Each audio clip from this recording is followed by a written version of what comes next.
au domicile, et puis désinstitutionnalisation des entrées en EHPAD notamment. Donc, ça a un coût humain, mais aussi un coût économique et un coût organisationnel quand on sait qu'aujourd'hui, les ressources humaines pour accompagner les personnes âgées se font rares. Donc là, je vous ai mis les cartes de la Normandie. Donc ça c'est quoi? Donc, vous voyez les cartes issues des données PMSI. Donc, c'est les données qui sont cotées à l'entrée à l'hôpital. Donc, en haut, c'est la carte avec les taux de chute. Vous voyez l'écran en bas ou pas? Je ne sais pas quoi faire de cet écran. Bon. Le taux d'entrée en hospitalisation pour chute des personnes de plus de 65 ans. Et en dessous, le taux de décès pour chute. Donc, tout ça, c'est ramené à 1000 personnes. Hein, et on voit bien qu'on a deux territoires, deux départements qui ressortent davantage, où il y a davantage de chutes. C'est la Manche et l'Orne. Je ne sais pas quoi faire de ça. Je ne sais pas si vous voyez. Voilà. Donc, aujourd'hui, on sait beaucoup de choses sur la chute. Il y a beaucoup de données, de recommandations autour de la chute. Donc, je vous ai mis ce petit schéma là sur la gauche. Alors, il y en a plusieurs qui expliquent les facteurs de risque de chute. Donc, factoriel, et que pour réduire le risque de chute, il va être important d'intervenir sur tous ces facteurs qui sont liés les uns aux autres et qui interviennent dans la chute. Donc, il y a des facteurs de risque plutôt intrinsèques à la personne, des facteurs de risque plutôt extrinsèques qui peuvent être liés ou à l'environnement, à l'aménagement du domicile et à l'extérieur, mais aussi au comportement des personnes. Et puis, pour rappel, le plan anti-chute des personnes âgées, ce plan national qui a pour objectif de réduire de 20% le nombre de chutes graves des personnes âgées, donc les chutes qui entraînent des hospitalisations ou des décès des personnes âgées, avec les 6 axes que j'imagine vous connaissez déjà tous. Alors, comment on a décidé de construire cet appel à projet? On est parti de 2 données. Donc, la première chose, d'abord, c'est qu'on est parti du plan anti-chute sur lequel on travaille. Je vous ai mis le lien en bleu, vous cliquez, vous arrivez sur le site de l'ARS où vous trouvez toutes les informations nécessaires et notamment les comptes rendus des comités de pilotage régionaux, si vous voulez creuser un peu plus. Donc, on a réalisé un recensement des acteurs et des actions qui existaient en Normandie. Donc, c'est un recensement qui n'est pas exhaustif, mais qui a permis quand même de montrer qu'il y avait beaucoup d'actions déjà existantes en Normandie. En un mois, on a réussi à recueillir 485 actions. On voit bien qu'il y a beaucoup d'acteurs impliqués et qui mènent déjà des actions de prévention de la chute. On voit aussi qu'il y a des financements qui existent pour financer les actions en faveur de la prévention de la chute, donc la CFPPA, le plan sport santé, les fonds donnés aux hôpitaux par les ARS notamment. Enfin, voilà, on a déjà beaucoup de fonds qui existent et l'idée, c'est de savoir comment les mobiliser. Donc ça, c'est important. Et puis, on a pu voir aussi qu'il y avait des démarches qualité autour de la prévention de la chute avec des recommandations, avec de nombreux outils, avec des évaluations qui sont de plus en plus existantes quand les acteurs mettent en place des actions. Donc, il faut poursuivre cette démarche qualité qui est importante. Donc, tout ce travail de recensement, il a permis d'identifier des besoins régionaux et les actions, elles sont actuellement travaillées dans le cadre de groupes de travail régionaux. Je vous montrerai ça plus tard. Et puis, deuxième source d'information qu'on a étudiée, c'est les clubs usagers seniors. Donc, le Gérontopole de Normandie a un Living Lab. Donc, c'est un laboratoire humain avec des personnes âgées qui peuvent tester et donner leur avis sur des solutions. Et donc, nous avons des clubs usagers seniors. On en a plusieurs partout en Normandie.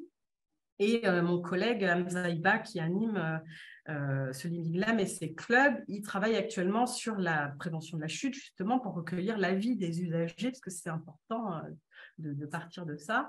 Et donc, il a recueilli leurs besoins. Et donc, eux, ils expriment qu'ils ont besoin de bénéficier d'un bilan qui va être complet, global, qui va leur être propre et qui va permettre de définir des actions qu'ils vont pouvoir, s'ils le souhaitent, bien évidemment, mettre en œuvre pour prévenir le risque de chute.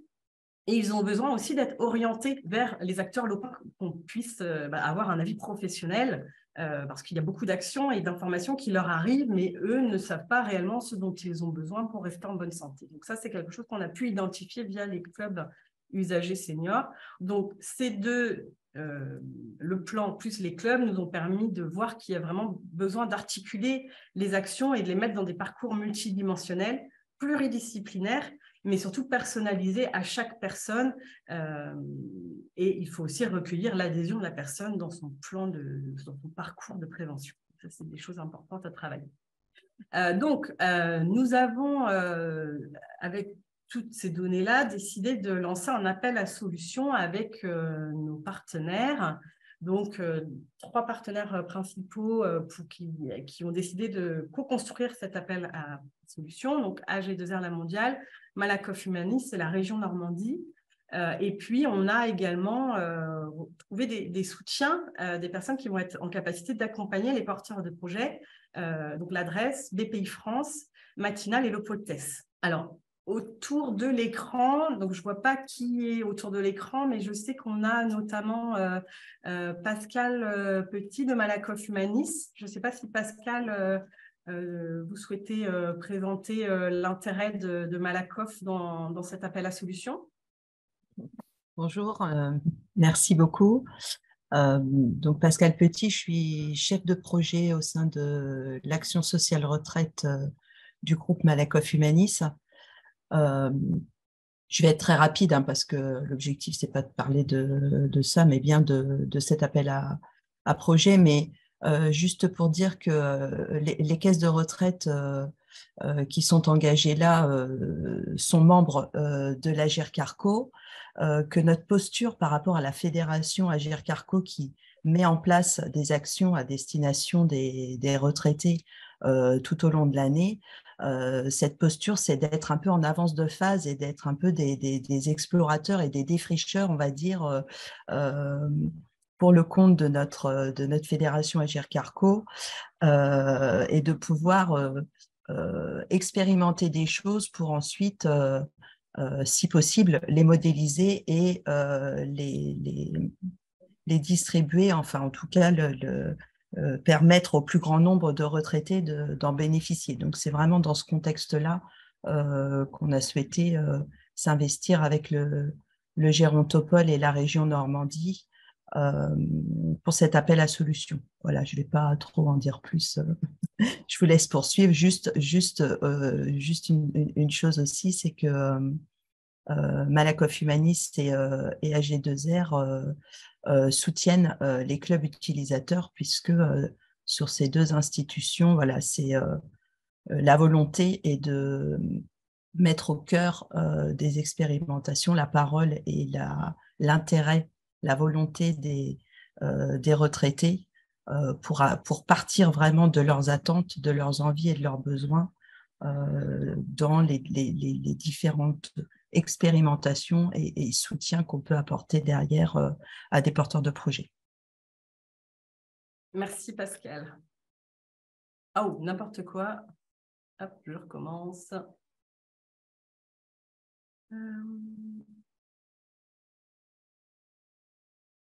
Voilà, normalement mon écran doit être revenu. Donc voilà, c'est exactement ce qu'on souhaite faire, repérer des innovations, soutenir des porteurs de projets qui ont des idées et peut-être créer du lien entre les différents acteurs qui œuvrent en faveur du bien vieillir pour qu'on puisse mutualiser les compétences et les connaissances des uns et des autres. Alors, l'objectif de cet appel à solutions, donc premièrement, c'est comme on l'a dit, repérer, soutenir et aider à développer des projets innovants qui sont destinés donc soit aux professionnels, soit directement aux seniors, qui vont permettre de prévenir la chute des personnes âgées de plus de 65 ans qui sont encore autonomes, donc GIR 5-6, qui vivent à domicile en Normandie. Donc, comme vient de le dire Pascal, l'idée, c'est vraiment d'être dans de la prévention bien en amont de la chute, d'où l'objectif de travailler sur cette population-là, des personnes âgées encore autonomes. Donc, quand on dit solution innovante, on parle de plusieurs choses. Ça peut être un nouveau service, une nouvelle organisation, ça peut être une nouvelle technologie, à partir du moment où ça répond aux besoins de prévention des chutes des personnes autonomes. Et l'idée, c'est d'aller rechercher des choses qui n'existent pas encore sur le marché en Normandie. Deuxième grande idée, hein, c'est vraiment de soutenir la démarche régionale qui est en cours et de s'associer à ce plan anti-chute régional et d'aller vers les axes à développer qui ont été identifiés grâce au recensement. Donc, il y a eu quatre recommandations, 4 axes de travail à développer en Normandie. Le premier, c'est de renforcer les démarches de repérage du risque de chute et l'alerte. Aujourd'hui, on voit qu'il y a beaucoup d'acteurs, de professionnels qui font de l'évaluation une fois que les personnes sont déjà repérées, mais comment on fait pour aller repérer les personnes, pour mettre en place des actions avant qu'elles ne chutent et avant qu'il ne soit trop tard. Donc, c'est un enjeu fort en Normandie. Deuxième enjeu, c'est d'organiser des parcours de santé et de vie qui vont inclure toutes les actions de prévention adaptées aux facteurs de risque et à la prévention pour la personne, en impliquant tous les acteurs du sanitaire, du médico-social, de la ville, les collectivités, de faire parler les mondes entre eux, entre guillemets, et surtout que les actions se combinent. Alors, je ne sais pas si je suis très claire, aujourd'hui, il y a beaucoup d'actions, c'est ce qu'on a pu voir. Il y a beaucoup d'acteurs qui font des actions nutrition, des actions sport, des actions sur le logement, des actions contre l'isolement social. Voilà, il y a beaucoup d'actions qui sont faites, mais souvent c'est mono-action, c'est chacun fait son action dans son coin. Alors, de plus en plus quand même, on voit des acteurs qui développent plusieurs actions au sein d'un même parcours, donc c'est bien, mais il faut encore encourager ça. Et donc, l'idée, c'est vraiment de créer des parcours qui soient bien définis pour n'oublier aucun facteur de risque, pour être vraiment en prévention de la chute. Quatrième axe, c'est de continuer à travailler sur l'environnement individuel et urbain, l'adaptation au vieillissement des environnements de vie. Donc ça, c'est quelque chose d'important. Dans le schéma que je vous ai montré au début, on voit bien qu'il y a les facteurs de risque extrinsèques aussi. Ce n'est pas le tout de travailler sur la personne, il faut aussi travailler sur son environnement.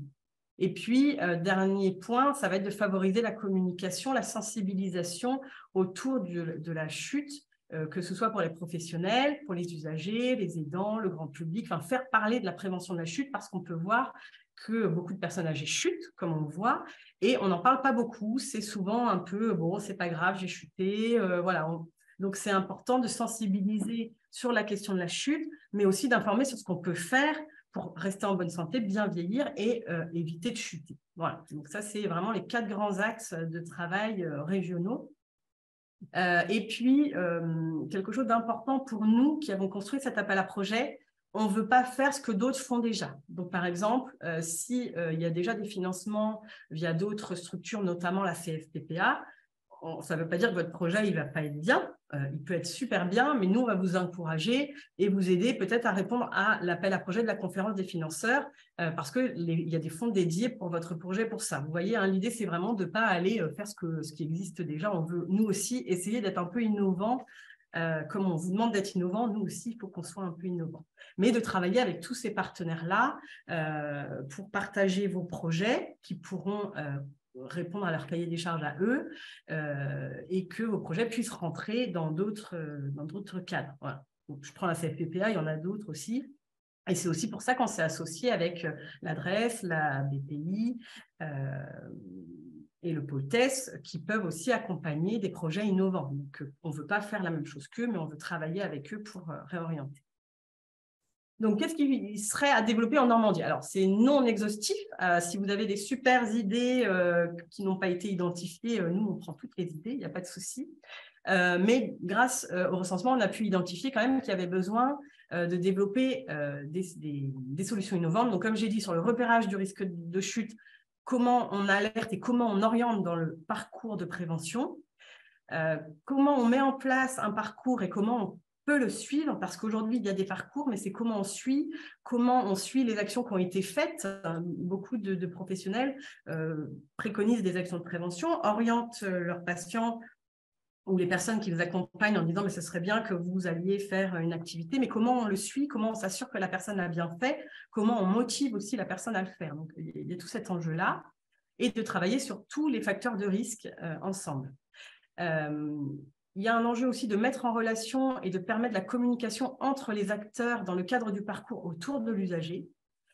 Il y a aussi un besoin de permettre l'accès à l'information pour le public. Aujourd'hui, il y a beaucoup d'actions, comme on l'a dit, comment, moi qui habite par exemple, je ne sais pas, à Louviers, comment je fais pour savoir ce qui existe autour de moi et comment j'ai accès à l'information facilement. Donc, il y a cet enjeu-là aussi. Comment on peut permettre la montée en compétences des usagers, leur permettre de s'impliquer dans leur bien vieillir, de devenir autonomes et maîtres de leur santé.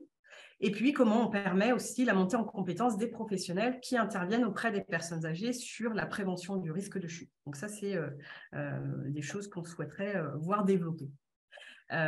Une attention particulière sera portée à ces solutions innovantes, mais pas que. Hein. Encore une fois, si vous avez d'autres idées qui ne sont pas là et qui sont super innovantes, qu'on n'a pas identifiées, n'hésitez pas à les proposer. Et surtout aux projets qui vont permettre de fédérer les acteurs entre eux. Donc ça, c'est important pour nous de créer des réseaux, créer du lien entre les acteurs et les actions, qui vont permettre de mettre en place des organisations qui vont être nouvelles et aussi pérennes dans la durée, qui vont permettre d'impliquer encore une fois tous les acteurs, qui vont permettre de monter des actions de prévention vraiment très précoces en amont de la perte d'autonomie et en amont de la chute. Des projets qui vont permettre de prendre en compte les situations globales des personnes âgées et les dimensions multifactorielles de la chute. Je me répète, hein, je dis plusieurs fois la même chose, mais voilà, c'est vraiment un des messages que je souhaite passer.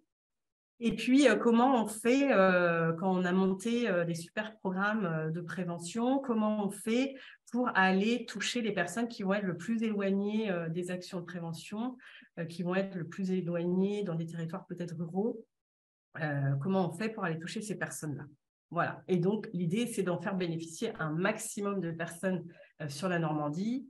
Donc, ça, c'est un enjeu fort aussi d'égalité pour toutes les personnes âgées du territoire.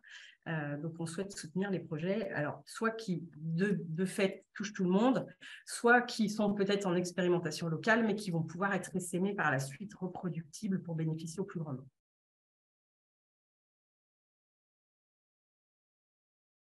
Hop, alors, tout ça, vous le retrouvez dans le cahier des charges, hein, donc je vous invite vraiment à aller le télécharger et le consulter. On a essayé vraiment de détailler un maximum. Donc, les porteurs de projets éligibles, donc ça sera toutes les personnes morales, les assos, les structures publiques, les structures privées, les startups, aussi les consortiums d'acteurs, hein, comme on veut favoriser la mise en réseau et les partenariats. Donc, ça, c'est des porteurs de projets éligibles.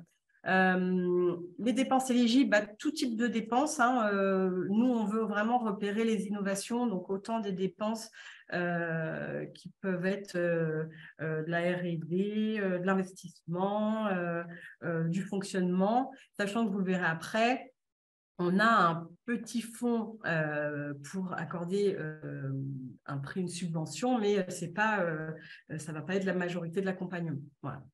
En exclusion, alors on a décidé d'exclure les projets portés par des personnes physiques ou des auto-entrepreneurs parce que c'est difficile par la suite de vous faire bénéficier d'accompagnement ou d'aide autre. Donc voilà, dans l'accompagnement, c'est plus compliqué. Tous les projets portés par une SCI qui vont porter sur l'immobilier, l'habitat innovant, enfin voilà, toutes ces choses-là, on l'exclut aussi parce que ça ne rentre pas dans le cadre de cet appel à projet.